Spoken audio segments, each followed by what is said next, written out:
Yn anffodus, mae sgil effeithiau tlodi plant yn rhywbeth mae athrawon yn gweld yn ddyddiol bellach. Felly mae e'n wych o beth bod yr urdd wedi bod digon blaengar i ddatblygu a sefydlu bellach cynllun tebyg i gronfa gwersylloedd haf. Mae hwn yn galluogi un plant o bosib mwyaf bregus ni i gael y cyfleoedd i wneud gweithgareddau cyfoethog a chyffroes yn ystod i gwyliau haf.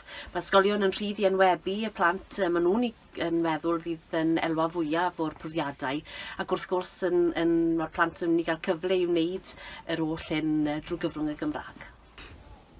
Dwi digon ffodus fod wedi gweld llaw cyntaf canlyniad cronfa cyfle i bawb, lle mae degau o blant a phobl ifanc wedi mynychu un o cyrsiau gwersylloedd haf yr urdd trwy'r cronfa.